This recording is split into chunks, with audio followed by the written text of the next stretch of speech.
c'est la première partie de l'émission. On vous retrouve, Virginie Baudouin, pour parler de cette place de l'emploi et de la formation. Permettre à tous, inscrits ou non à Pôle emploi, d'accéder facilement dans un cadre accueillant à des informations sur l'emploi, l'orientation et la formation, de pouvoir également bénéficier de conseils et de rencontrer des entreprises qui recrutent en proximité. C'est cela, la place de l'emploi, de la formation. Oui, absolument. Nous l'avons organisé donc pour la première fois en Corse le mois dernier. Donc nous avions identifié avec les directrices d'agence Pôle emploi du territoire et les partenaires 5 lieux dans lesquels nous installer notre village éphémère, itinérant autour de l'emploi et de la formation. Donc au mois d'avril, une première installation dans la place de Ponte Leccia, ensuite Calenzane, ensuite Poggio Mezzane, ensuite Cozzane et enfin Bonifacio. Donc 5 dates, 5 lieux différents. Nous nous sommes installés, donc très concrètement les tentes et puis les partenaires, Pôle emploi, les employeurs qui recrutent en proximité.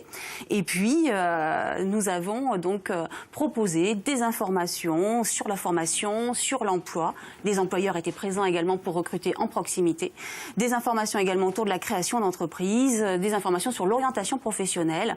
Et donc nous nous sommes vraiment mis à disposition dans des lieux dans lesquels nous ne sommes pas habituellement, donc à disposition du public. Donc que ce soit des demandeurs d'emploi, que ce soit des salariés, que ce soit des habitants, des personnes qui venaient même très jeunes, des collégiens à Bonifacio. Voilà, donc nous avons proposé tous ces services hors les murs.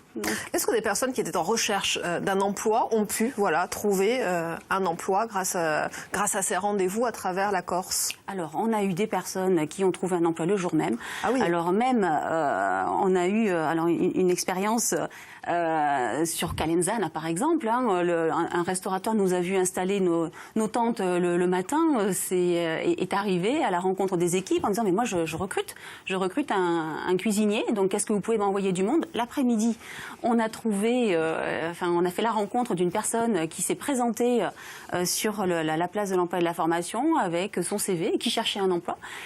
Et on a fait la mise en relation immédiatement. La personne s'est présentée dans les locaux du restaurateur et a visité, a fait un entretien. Et donc en fait, voilà, la place de l'emploi et de la formation, c'est donner l'occasion de la rencontre à des employeurs et des personnes qui se présentent, qui profitent de cette opportunité.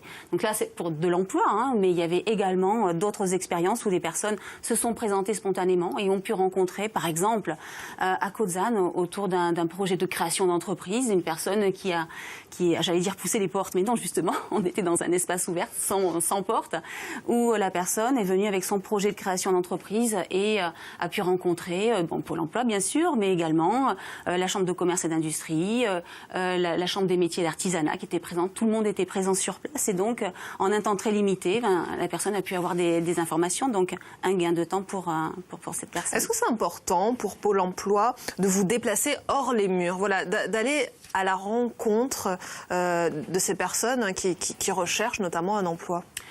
Oui, absolument. C'est vrai que nous sommes installés habituellement chacun dans des lieux les plus fréquentés, qui sont aussi très accessibles, et nous déployons énormément de services, donc sur place dans ces lieux, Pôle emploi et les partenaires, et également à distance avec services numériques. Donc on a en effet toute une offre de services, mais là on se rend compte sur notre territoire qui plus est, et d'ailleurs je crois que c'est valable d'ailleurs pour plein d'autres territoires en France, que nous avons besoin d'aller à la rencontre des personnes qui n'osent pas parfois franchir les portes, qui ne viennent pas en fait chercher les informations là où elles se trouvent, qui ont des problèmes de mobilité pour certaines de ces personnes.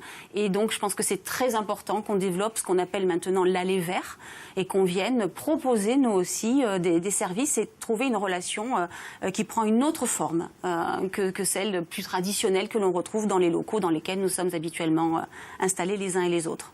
Si l'on parle à présent de formation, alors pas forcément pour ce rendez-vous-là de proximité, mais plus largement, quelle est la place de la formation chez Pôle emploi que vous proposez ainsi aux personnes en recherche d'un emploi? Alors, on pratique depuis toujours, et depuis particulièrement ces dernières années avec la loi autour de l'orientation tout au long de la vie, le conseil en évolution professionnelle. Et donc, c'est vraiment fondamental de pouvoir accompagner des personnes qui, dans leur parcours, ont des projets de réorientation, de reconversion professionnelle.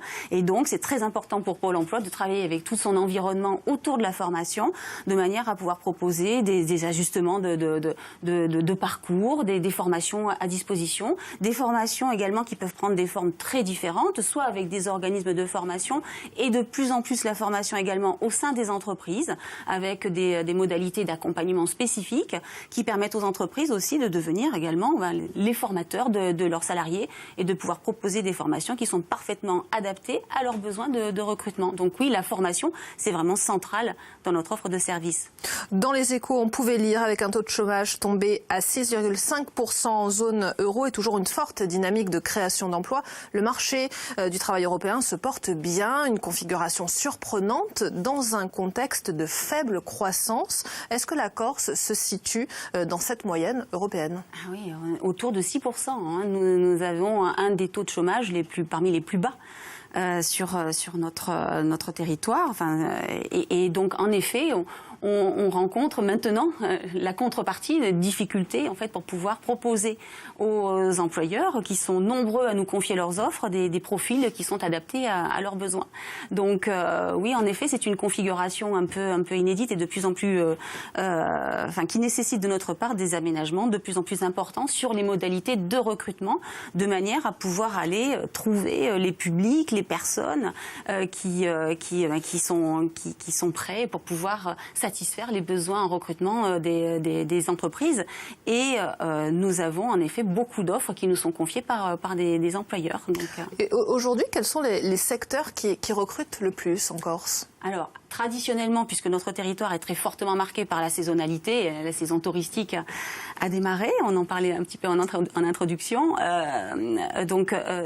traditionnellement, les secteurs qui recrutent le plus, évidemment, dans notre territoire, l'hôtellerie-restauration et le commerce sont fortement représentés. Donc, on trouve ces derniers temps quand même que les offres confiées par le secteur de l'hôtellerie-restauration, elles sont un petit peu moins importantes que ce que l'on avait enregistré l'année dernière à la même période. En revanche, le commerce se porte très bien. Les entreprises nous confient des recrutements toujours plus importants et donc nous devons trouver parmi les personnes qui sont inscrites à Pôle emploi, donc les personnes qui ont de l'appétence pour ces métiers et des compétences, ou alors qui ont de l'appétence et des compétences à développer, comme je l'expliquais avec la formation. Et enfin, vous êtes une observatrice avertie de ce monde de l'emploi. Est-ce que vous observez une mutation de ce secteur de l'emploi et des offres proposées? Est-ce qu'on recherche davantage des candidats diplômés pour des offres d'emploi ou moins diplômés? Est-ce que à ce niveau-là, au niveau des études par exemple, est-ce que le marché change? Alors, ce que les employeurs nous disent de plus en plus, c'est qu'ils recherchent véritablement des savoir-être. C'est-à-dire qu'ils ont confiance dans le fait qu'on puisse développer les compétences techniques pour pouvoir s'adapter à un environnement de travail, qu'on peut en effet, que eux-mêmes jouent un rôle très important sur ce sujet-là.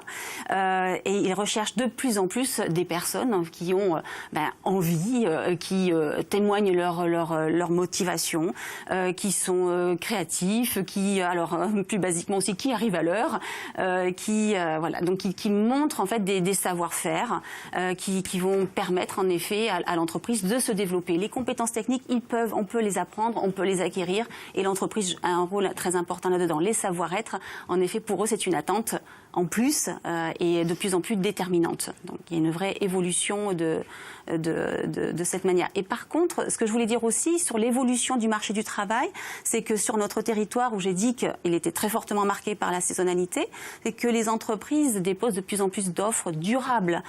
Donc moins d'offres saisonnières maintenant en Corse, et de plus en plus d'offres durables, des CDD supérieurs à 6 mois ou des CDI. Donc ça, c'est une nouveauté qui s'est accrue donc ces dernières années. Parce que vous parlez de durabilité, de durable, je pensais à l'écologie. Est-ce que davantage d'offres également en rapport avec l'environnement ?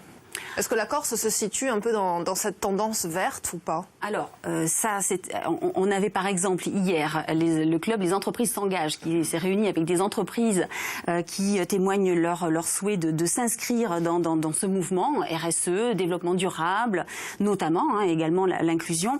Et j'ai entendu ces entreprises vraiment toutes montrer à quel point elles étaient engagées sur cette dynamique de développement durable, de respect de l'environnement, de la dimension écologique, et durabilité est vraiment au cœur de leur manière de travailler.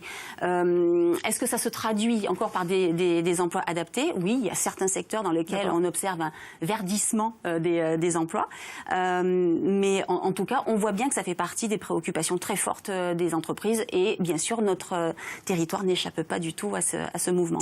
Merci beaucoup Virginie Baudouin d'être venue jusqu'à nous. Vous êtes directrice territoriale de Pôle emploi en Corse.